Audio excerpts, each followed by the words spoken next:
All right, so Fraser Seitel, the guy that wrote your textbook, awesome writer, tells us that serving one's community makes good business sense.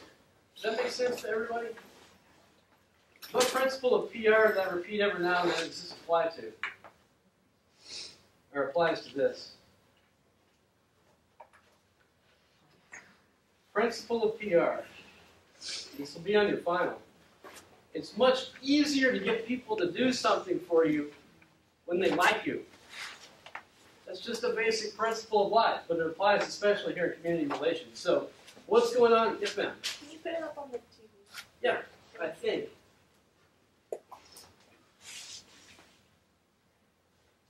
All right, so what's going on in the United States right now? Well, our face is changing. We're diversifying ethnically. Hispanics are now the largest minority group. Actually, the Hispanics are majority in Texas, I believe. White people are getting older. We have lower birth rates. I don't know. Nobody knows what causes that, but that's what's going on. African American population has grown by 15% in the past decade. What else we got? Asian population is the fastest growing ethnic group in the United States. Lots of immigration from Asia. India and China are the number two countries that people are immigrating from to come to the United States. As a result, there is a large backlog of visas. They have to wait 5, 10, 15 years to even get a visa to come to the United States, whether it's a H-1B or various other types of visas that people get to come over here and work. That's important. China and India. The fastest growing demographic group, multiracial Americans. You have 2 in my household. They keep me up all night and they bring me home diseases. They get me sick all the time. They're Hispanic and white. I'm going to try to look into dual citizenship for them, for the various benefits, and dual citizenship for myself for the various benefits that brings, such as being able to buy property in Mexico on a coastline, things like that. It's a fantasy I have to own a beach house in Mexico one day. But I've got to have Mexican citizenship to do it, or go through some large financial scam set up by people. Also, women. You guys are receiving 60% of university degrees. You can look at yourself, look at the faces here in this room, and that may look like a larger number than just 60%. So diversity is on the rise. We are a much different nation today than we were 10, 15, 20, 100 years ago. As a result of this, and this diversification is going on all over the United States. And so it's changing communities. We're having shifts in value, tolerance, and prejudices. Where are some of the areas that we're less or more tolerant of than we were in the past 20 years?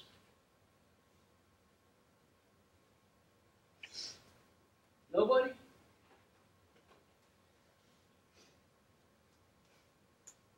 Nobody's more tolerant? Well, I guess 20 years ago you guys were like, what, 1 or 2 years old? So, all right. You didn't live through that period. Well, we're much more tolerant, for example, of varied sexual orientations. We are having the discussion of same-sex marriage, whether it ever is legalized in Texas or not, I don't know, but we're having that discussion. And 20 years ago, that was not even, that was unthought of. It was undunk of, I guess. Another thing, you know, in the newspaper, a lot of reporting talks about gay marriage. And so when you start using the word gay marriage, and some people that evokes like a negative reaction. But we just said same-sex civil unions. If we recoded how we spoke, said same-sex civil unions. A lot more people are more prone to agree that, oh yeah, that sounds like a good idea, than whenever we use charged terms like gay marriage. What else are we more tolerant of?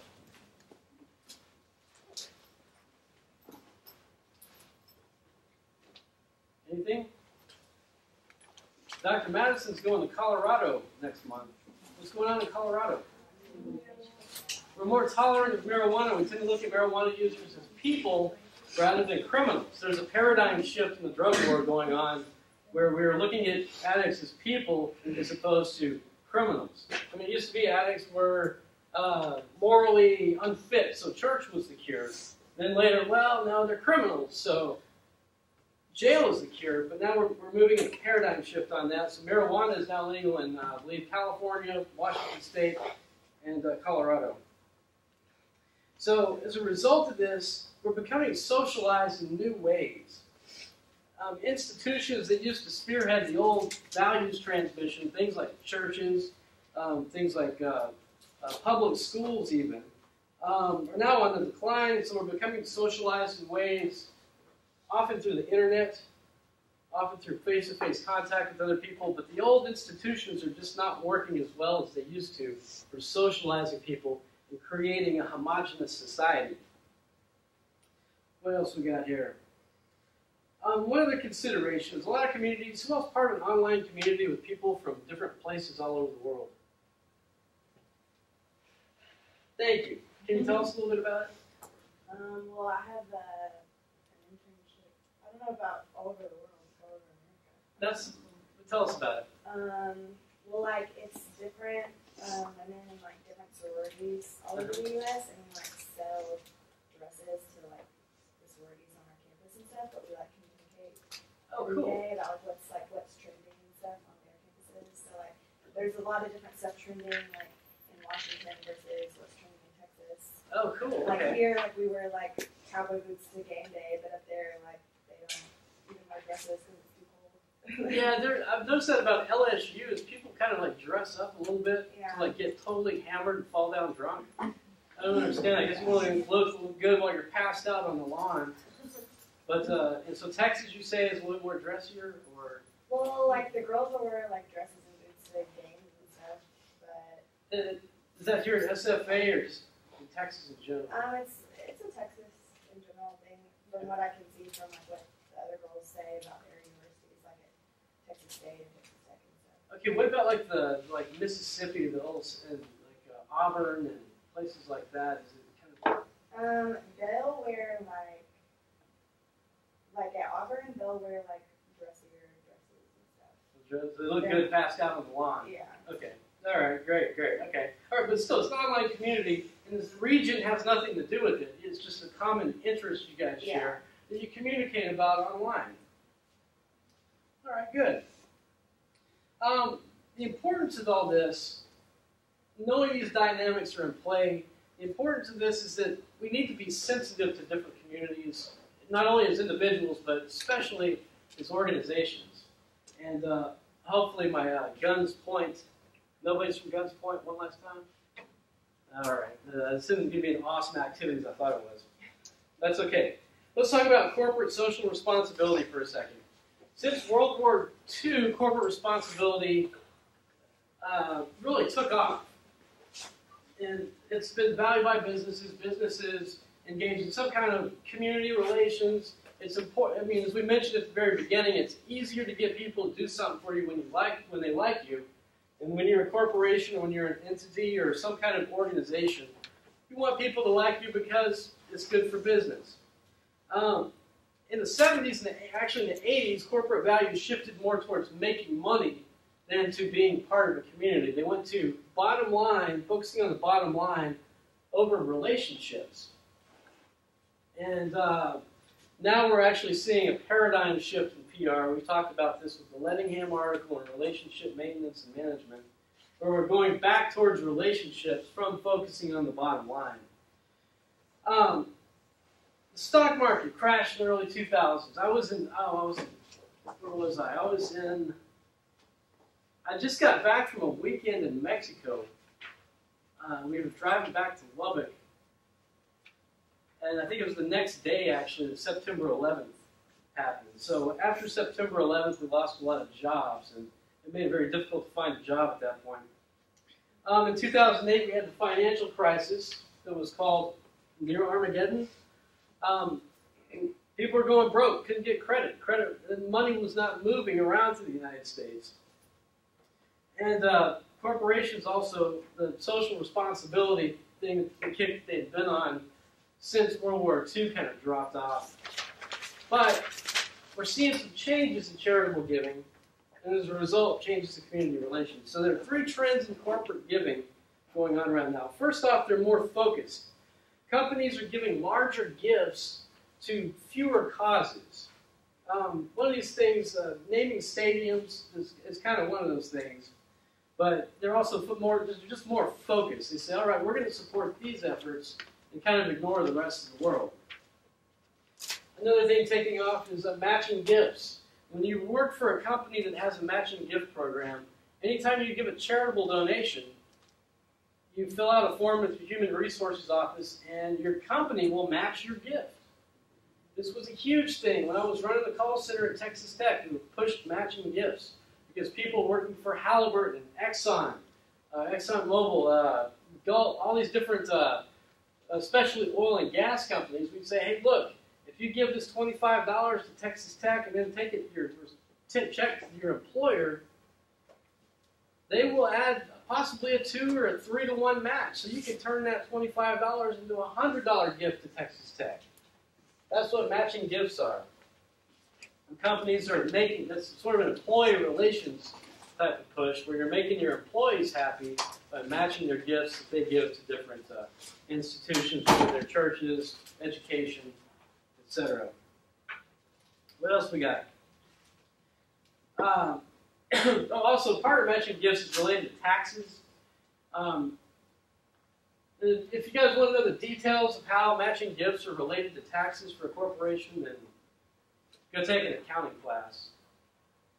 But just know that there are tax benefits for companies that give and match gifts that their employees give. Does that make sense? You good on that? Matching gifts? All right. We're also seeing a lot of international giving on the rise. This may be that we're more exposed to international issues these days than we were in previous years.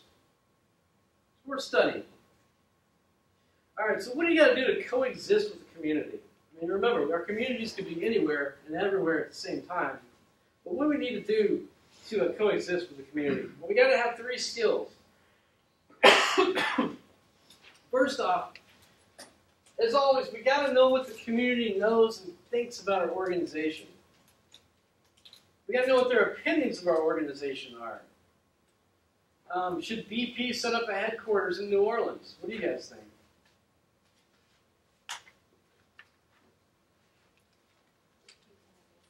Be kind of risky. A lot of crazy people in Louisiana. What else? Anybody else? BP headquarters. Did they move to New Orleans or not? You're their PR people. What do you guys think? No, because it's on the coast. No, because it's on the coast. Yep. If anything happens, kind of amplified. Like, whatever. If I could explode again or something. Okay, yeah. So people would converge on their office with torches and pitchforks. Right. No, BP is not popular in New Orleans. BP doesn't have any community connections in this. Well, they have some community connections. They don't have the community support they would need to establish a headquarters in New Orleans. It would probably be a fruitless effort unless they had PR people that took my course and knew ways to get the local community behind BP coming in and setting up shop in New Orleans. Personal plug there. That's a joke. You can laugh at it. Maybe it was just a complex joke. I don't know. Maybe it was just silly. All right. Another skill we have to have. You've got to be able to inform the community of the organization's point of view. How the organization feels about things, its management philosophies, the direction it's heading, its perspective on things. I'd almost say personality, but ideally corporations would not be people. Another skill we need to have, we need to be able to negotiate and mediate between the organization and the community and the people around you should there be some kind of discrepancies. If people start developing false beliefs about your organization, then you've got to be able to deal with that issue before it becomes a problem and later blows up into a crisis. And this is just basic two-way communication. We know that two-way communication creates dialogue. When you have dialogue, it's much easier to, I don't want to say get away with things, it's much easier to be able to introduce initiatives and have people support you if you have a good dialogue with them. The value of two-way communication right there. All right, so communities have various expectations for companies that come in. Can anybody name any off the top of their head? What do you expect of a company? Say BP is going to set up shop here in Nacogdoches, Texas. What kind of expectations would you have that they fulfill as being part of our community? Finding jobs. Given jobs, that's a good one, yeah. What else? What else?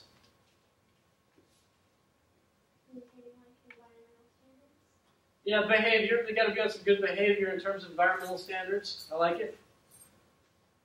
What else?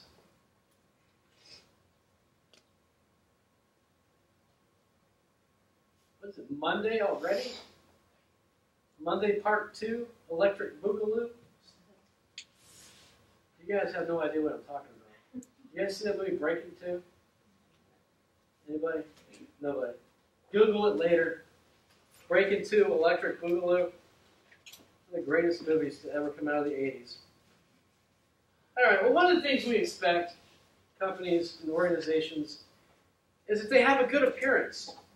I mean, what do you want to live next door to? Apple headquarters or a crack house? Apple headquarters. Right, so well, answer me this. What would happen? What if all crack houses looked like Apple headquarters? How would the community feel about that? About having a crack house in their neighborhood when it looks good like that? They wouldn't have a problem with it. What? They wouldn't really have a problem with it. Well, they probably have less of a problem with what's going on in there if it looked good on the outside. Would you buy a computer at the Mac store look like that? Mm-hmm. You go to the Mac store, they got all their tables out with the gadgets. It looks like that. People looking at the shovel because they just came from the crack house next door. All right, so appearance. Pretty clear on that. You got to look good if you're going to be a good member of the community. People also expect, your communities also expect companies to participate in various things they have going on. Who else is familiar with the Chamber of Commerce, run by some awesome people? Bruce Partain, Kelly Daniel. Chamber of Commerce. Excellent. We don't want companies to just simply be some kind of mysterious building somewhere where people enter and exit at certain times. We actually want to see a community in action, or see a company in action with our community. I mean, we want the company to be a part of the community and participate in various stuff we got going on. Whether it's, I don't know, community beautification, or what do you call it? Food bank drives, things like that. We want to see companies participating in it. I think actually, for the United Way, I think their biggest givers are at the chicken processing place. What's it called? Is it Pilgrim's Pride? What's the name of it? Mm-hmm. Pilgrim's Pride. They're like #1 as far as United Way giving. They're good citizens according to the principles of community relations. James kind of got at this. We also expect stability. Who all has been to West Texas? Tell us about it. How was your trip? Where'd you go? Well, my grandmother used to live in Seminole, and it's really dusty out there. Really dusty. Do you see a lot of these types of things? Yeah. A lot of dirt and tumbleweeds. Dirt and tumbleweeds, right. What else? Somebody else raised their hand over there. In front of West I was Texas. going to say it's dusty. Dusty, okay, all right. Well, you see a lot of instability. I mean, a lot of West Texas is tied to the oil game, and as a result, there are years of booms and busts, and so you see a lot of. Who else seen the movie The Road Warrior? Yeah, this is not my day for 80s movies. We can't connect on these things. Go watch all the greatest hits of 80s movies, and then we'll have this discussion again. Has anybody been to Odessa? Yeah. Odessa is pure, just garbage land. I mean, it's just just garbage everywhere. So we expect stability. We'd rather have a gas station, with cars at it, and a gas station attendant and selling chips and Cokes and things like that, than a bunch of empty places that indicate good times are behind us. We expect stability. We want businesses to have some longevity to them. What else? We also want businesses, we want to be proud of our businesses. What does Detroit mean? What does Detroit symbolize? Cars, right, or it used to. I mean, they used to be very proud of all of the auto manufacturing. Of course, Detroit now symbolizes other things, but at one point it was cars. There was a lot of pride associated with the automotive production. What does Houston mean? In your minds, what pictures in your heads do you have of Houston? What? Traffic. What else? What are you proud of regarding Houston? It's food. Huh? It's food. Food. That's a new one for me. What's so great about the Houston food? There's like a restaurant from like every type of food in the world. Okay, so you got a good variety. I've been to that Asian Walmart type grocery store. I don't know where it is, but H-Mart. I don't know. It's huge. It's like a double Walmart supercenter full of like snake eyes and eels, and all kinds of like all kinds of stuff. Was it Ranch Market? I can't remember the name of it. It's big though. I think it's JJ White. JJ White is JJ White. The Texans. Oh, so the Texans. So we got a football team in Houston. We think Houston Texans. What is JJ White? Okay. Let's talk about oil and gas, energy production. What about Fort Worth? What does Fort Worth stand for in your minds? Stockyards, right. Cows, cowboys, cattlemen, stuff. It's Like really that. not like that stuff. We actually have cars. Not What? cows. Oh, Fort Worth? Well, you have a very outside perspective, huh? Oh, you live in Fort Worth, okay. You don't think stockyards? What do you think? Space. Okay, so wide open plains, things like that. Okay, I can go with that. Right. These are things that they're proud of. We're proud of the businesses. We're also maybe proud of the terrain in our area. Some people like the West Texas dust. I don't. All right, so that being said, so we now know communities have expectations, but also organizations will have expectations of communities. Anybody name any of those? What should an organization expect from its community?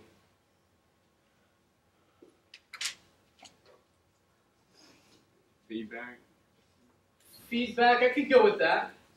I could go with a little bit of feedback. Yeah, what else? Support. What kind of support? Monetary. Monetary, like tax breaks? Very good. I like it. Well, top of the list. Turns out it's municipal services. A company has the expectation that the community will provide them with garbage service so they don't have to like go out and burn their garbage out next to the crack house. Fair taxation, we've heard that one. Good living conditions. A good labor supply, educated labor supply in some cases. Now, if BP comes here, they would probably have an expectation that we have a good labor supply of engineers. We now, I think, have a college of engineering. Is that correct? Is that yes or no? Can anybody tell me about that? Yes. Okay, so that's a real thing. All right, so hopefully maybe that will attract some businesses to come to Nacogdoches that require that kind of skilled labor. We also need a reasonable degree of support for the business and its products. You might not sell everything you make to the community, but you do want to have some support for your products and who you are and what you do within the community. So that's what, these are organizational expectations. These are things that an organization is going to expect from different communities. All right. Let's move on to some community goals. I struck through the objectives on this because they're not objectives. Sitel calls them objectives. Dr. Madison doesn't like the way that rolls across the tongue. Objectives are specific and measurable. We'll get to that at a later point. So I'm calling them goals. So to practice good community relations, we need to be able to tell the community about the operations of the firm. That should be a goal. To inform the community of what we do here. We also need to correct misunderstandings, reply to criticism, remove disaffection. What is disaffection? Disaffection. Who can tell me what that means? You don't like something. What's that? You don't like something. You don't like something. Pissed offness. Is that a word? Let's go with disaffection. I like that one better. Another goal is that we have to gain favorable opinion from the community, or gain favorable opinion from the community.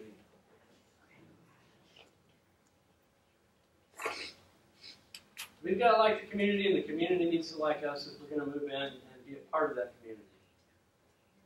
It's just like interpersonal relationships, you know? What do? You meet someone at a bar, you tell them who you are and what you do. If there are any misunderstandings or frictions, you try to correct them. You might have another beer or two, another drink or something. And you try to gain their favorable opinion. I don't know if the bar scenario is the best way to describe the hookup, but same principles and dynamics apply to meeting new people and building relationships as they do for organizations and publics. Does that make sense? You guys see that? Is that connection? You guys got that connection in your heads? I see a no. I see a yes. I just see a lot of dead faces today. What happened last night? What was going on last night? Was it a drink special someplace? Homework. 'Cause I know you guys, like, Thursday has like a diminished crowd. All right, what else we got here? We got some more goals here. One of the goals of good community relations is that we have to inform employees and their families about community activities so they can tell people around them. What theory is this? You guys remember that theory? You tell people and they tell other people.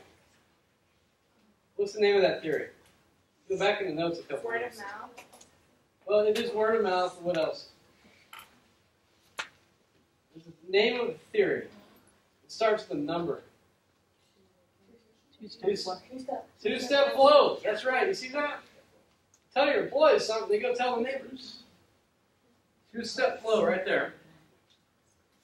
Another goal is we need to inform people in local government. We need to talk to the mayor and the city council about our firm's contributions to the community's welfare.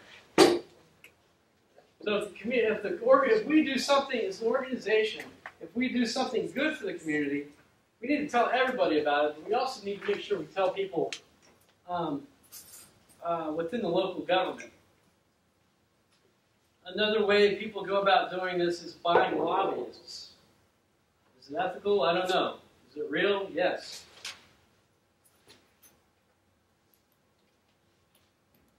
Are we good on that? If you want to be a player in the community, you got to know the locals. You got to know the local power structure. You got to know the mayor. Chamber of Commerce. I think Dr. Madison needs to get out and meet the mayor one day. Who is the mayor of Nacogdoches? A dentist. A dentist? Yeah. I remember hearing vaguely something about the dentist. I don't know anything about the dentist, though. I need to go to a dentist, though, so maybe I can kill two birds with one stone. All right, we got a few more. Gauging the opinion of an organization is one of the principles of any public.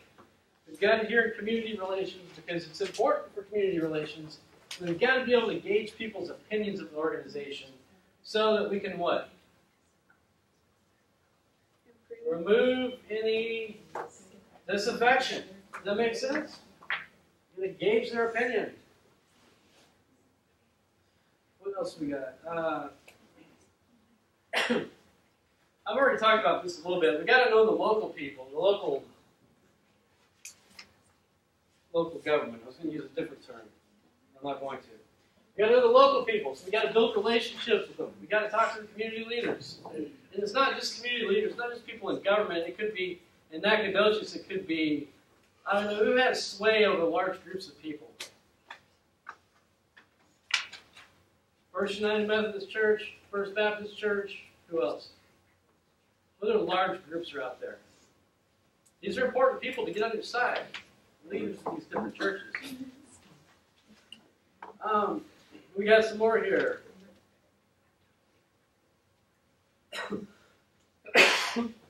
Sorry. Another goal, we got to be able to operate, well, this is for any business, we got to operate a profitable business that pays competitive wages. This increases our community buying power and strengthens the company. Walmart has come under tons of criticism for not paying living wages. What do you guys think about that? How do they continue to exist in our communities if their employees go on welfare? Any ideas?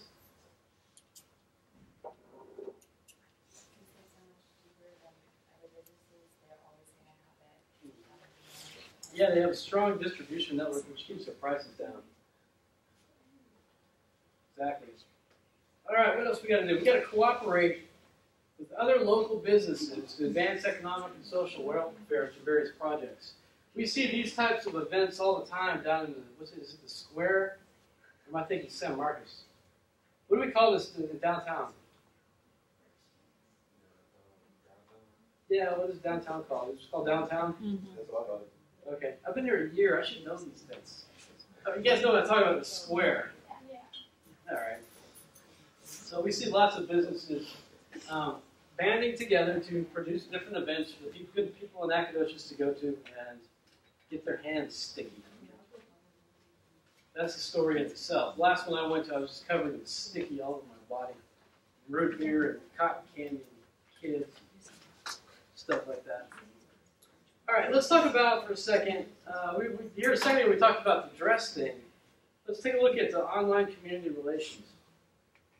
The Mayo Clinic, they practice online community relations by connecting former patients with people with various diseases. I mean, when you get diagnosed with cancer or some horrible disease, I don't know, polio, what's a good one?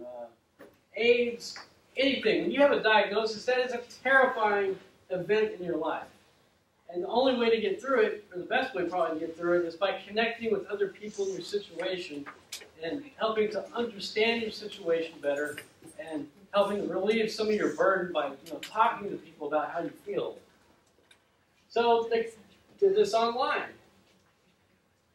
Has anybody participated in a group like this? Like, an online group for Alzheimer's, online group for cancer, anything like that? You've all been healthy. Well, just know that statistically it will happen very soon to somebody in here. I hate to say it. I'm talking statistics here. Statistically. Maybe you guys will live forever. I don't know. Statistically. When something bad happens, check out the online resources and become a part of a community of people who are suffering from the same thing you're suffering from. Some other people, BET invested $35 million to help African Americans become more computer savvy. I don't know what the long-term effects of this campaign were, but it had some immediate results. My favorite is the Coast Guard. If I post Coast Guard stuff for you guys to read, it's all supplemental. It's not mandatory. I guess I haven't posted that on there. Coast Guard has extensive two-way communication through different social media communities. Let's take a look at this video real quick. Let's take a look. There's a community that is formed around different Coast Guard videos. Or at least there was last year. Let's see. Let's hope there's still a community here.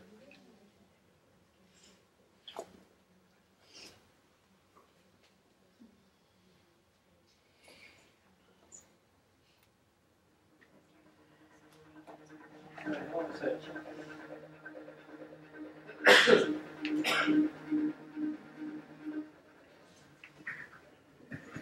All right, so we got this exciting daring sea rescues, right? Take a look at the comments.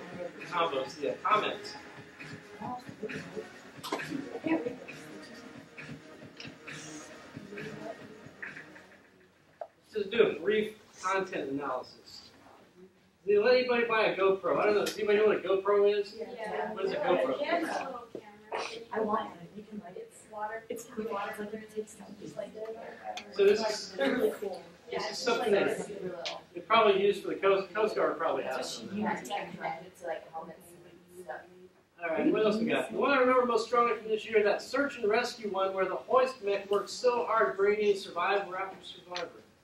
Pilot and co-pilot even commented over the radio. Wasn't the see? I mean, these people are communicating with each other. I don't know if you guys can see this, but it's a community formed around this Coast Guard video. I have a Coast Guard Drop Master movie that I made. How do I get it out there for others to see? People are wanting to contribute to this community. Let's see. Somebody says, pretty impressive for my friends in U.S. Coast Guard District 1, blah, blah, blah. More comments. Let's find more comments.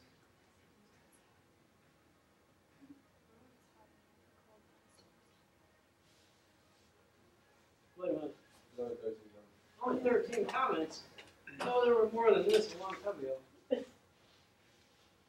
been trimmed. Okay, all right, so you guys get the idea. They post this awesome video of them doing all kinds of sea rescues and stuff like that. Communities form around it. And what happens whenever you're a Coast Guard and you've got these communities excited about the work you're doing? What does that mean? They're going to see a message for you, but if you want them to join, they're going to be eager to join. Recruitment is huge. You guys do know that anybody watch Stargate SG-1? Stargate? Man, this is only like 5 years ago. Come on, folks. This isn't even the 90s. Stargate. Stargate SG-1 was a huge reason the Air Force never had any recruiting problems. Yeah, it used to be. I think it was on Showtime for a while. It was on Sci-Fi at one point. All right, go watch Stargate SG-1. We'll be better friends if we can talk the same language here. All right. So where are we at? Okay. All right, so there's a lot of online community relations are incredibly important because communities form and distance is not necessarily a factor anymore. All right. We've already talked. Why is this slide in here? Well, let's take a look at it real quick. There's some more specific stuff on diverse communities. And with online communities, it's especially important to consider these different demographic changes. 13% of all Americans are foreign-born. That means, let's see, like 1 out of 10. That means 3 of you are foreign-born. Who else is foreign-born? Who was born in a country other than the United States? Just 1. Anybody else? You guys continue to defy statistics. All right. So this is an important consideration. 13% of Americans are foreign-born. Women in the majority workforce.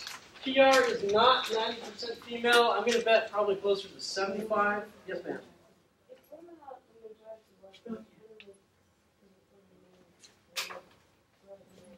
Where are the men? Like, I'm understanding.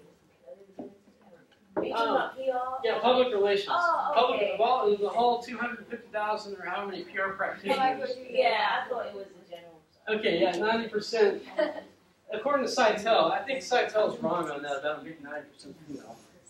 For instance, Pierpont Communication, huge PR firm in Houston, has like 4 international accounts. They have something like 50, 60 clients. Half and half, men and women. Hispanics are our fastest growing minority. Actually, outside of Mexico City, Los Angeles is like the number 2 population of Mexican people in the world. Los Angeles. What else we got? African Americans. We haven't gotten a lot of African Americans in the PR, but it needs more. And as a result, African American communities go underserved. And what did we see with that Ferguson? Remember Ferguson, right? The police department, what did they do? They hired a PR firm that was all white. Exactly. So as a result, that community is going underserved. Just some things to keep in mind. Who watches Mad Men? We got 1, 2 Mad Men. Oh, come on, that's it? You guys are in PR and advertising, and only 2 of you watch Mad Men? Okay, everybody, that's your assignment tonight, is go home, get into Netflix, and check out Mad Men. Is it on Netflix? Yes. It is on Netflix. I don't know if the latest season is, but it's on there. If we like send a summary of like first episode, can we actually No, but I'd like to read any summary that you have. I would like to read it. And it would give you brownie points. It would make me remember you better. if you were to do that. So that's a very good idea. No, they don't. All right, a couple of things I've got in my notes here. As far as the Hispanics, this is an interesting thing. Seitel is guilty. I don't like the way Seitel does this. Here's what he does. He lumps all Hispanics together. Colombians, Mexicans, people from Spain, etc. That's not a very good way to go about doing that. It's like lumping, all Asians together. Indians, Chinese, Kazakhstanis. Siberians Asian? Yes, Siberians. So it doesn't really work because these different groups have different values, different cultural aspects about them. You can't necessarily mix these people all together. There are distinct differences. All right, what else we got? Asians. Ooh, we're going to get to the guns point thing in a minute. All right, Asians, the primary immigrants, I've already said this, from China and India. Those are the number 2 countries, people coming to America to work and to go to school and things like that. Different studies suggest that Asians have very strong family values, and they're very focused on education, especially for children. That is kind of a stereotype that plays out on TV, but there are studies that suggest it, so I guess that stereotype doesn't come out of nowhere. With the Muslims, the news media is bent on negative portrayals. I mean, you don't see a lot of positive portrayals of Muslims in the United States. You guys know who Morgan Spurlock is?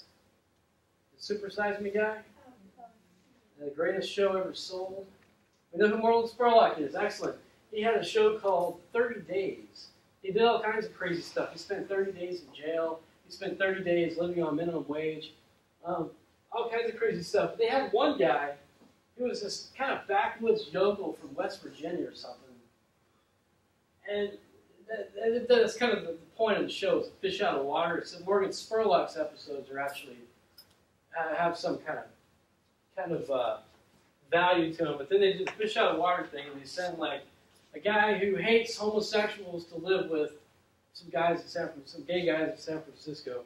But one of them was, they sent this guy, a backwoods yokel from Virginia, to live with some Muslims in Dearborn, Michigan. And as he lived with them over time, he learned how to pray with them and do all kinds of devout types of things. And he came out of the experience a changed man with a new perspective. Worth watching. But our coverage, a guy named Edward S. Said wrote a book about this called Covering Islam. And he argues that there are a lot of academics in the Middle East who have a vested interest in a negative portrayal of Muslims in America so that they can get more money flowing their way for more research. I don't know if I agree with him. I think he's probably correct about that. He presents some compelling evidence for it. We've also got Al Jazeera in America. Does anybody watch Al Jazeera? Get it through YouTube? They do some phenomenal reporting on different things. I've been very impressed with Al Jazeera's journalistic integrity, actually. Worth checking out. What else we got? We got attitudes changing towards gay people, seniors, different groups. We're much more tolerant of things like same-sex marriage than we were 20 years ago. I mean, ashamedly, when I was a kid, about 8 or 9 years old, we had a game we played with a football called Smear the Queer. And I don't know if that would fly these days. Whoever has a football gets tackled. And it's not... I'm kind of ashamed of it. I mean, when I was 8 and 9, I didn't know any better. But it's sad that these types of things probably still continue in our culture. All right, what else we got here? Let's take a look at nonprofit PR. If you guys get a job in nonprofit PR, there are tons of jobs out there in nonprofit PR. You could probably get one today in Nacogdoches if you tried. Nonprofits serve different social, educational, religious, and cultural needs. Somebody name a nonprofit for me. Habitat for Humanity. Wait, what, James? United Way. Yes, they're a nonprofit that serve a lot of other nonprofits. What, Lindsay? Habitat for Humanity. Habitat for Humanity. That's a good one. Alzheimer's Association. What? Driving Jacks? That's the nonprofit. Let's go with it. Yeah. That's the people call you all drunk and say, "Hey, can you come get me?" And you go pick them up and give them a ride home. How do they get their car? They have to just go get a ride the next day. Oh, okay. All right, saves them DWI. Sure thing. Excellent. So there are tons of jobs out there. This is also a primary source of employment for recent PR grads. I ended up in a kind of a nonprofit. It was Texas Tech, so it's more of a public sector type of job. But we were all about raising funds and getting those matching gifts from ExxonMobil. And the nonprofit PR position is a lot different from other types of PR because you've got to do a lot of different things. You've got to be in charge of marketing. You've got to do things like positioning the organization, developing promotional and marketing plans, deal with journalists and media people, get coverage, draw attention to your nonprofit, write press releases. You may do fundraising support, have annual drives for funds and things like that. In my experience, I also learned I needed to be an IT expert. I needed to use databases. And at that point, we weren't quite using social media. But these days, to be in a nonprofit, you need to understand how to use social media to be able to achieve different objectives that your organization has. You may have to do budgeting. I was in charge of all the hiring. I hate hiring. I hate payroll. I hate being an HR person. But I got stuck with it, so I had to do it. I had to hire 20, 30 people at a time during each cycle, and then hire people as we went along. And there's just a huge amount of paperwork, and I don't like doing that type of thing. So that's just a warning. You guys may be in charge of payroll and hiring at some point if you get into a nonprofit PR. All right, so any questions about community relations? What did we learn today? What have we learned so far before we go into our activity? You gotta be in contact with your community. You have to be a two-way street. Two-way street, I like it, yeah. You need to look out for them job-wise. You need to offer jobs. Very good. Talk to them so they know what's going on, what you're doing. Talk to them, communicate. All right, yeah, you learned something today. What else? Let's see if anybody else learned anything. Lindsay, you learn anything today? Where, how do I put this? I had it, it's gone. I'll get back to you in a second. Okay. Amber? The organizations have to build a good relationship with the community. We got to build good relationships with our communities. What else? You gotta establish, like he said, the two-way street, but yet you also need to stay focused with it. I don't know if that's making any sense. No, it does. I mean, I think what you might be trying to say, perhaps, is that you've got to pay attention. You've got to be like a responsive partner in a relationship with the community. Right. Is that kind of what you're getting at? Exactly.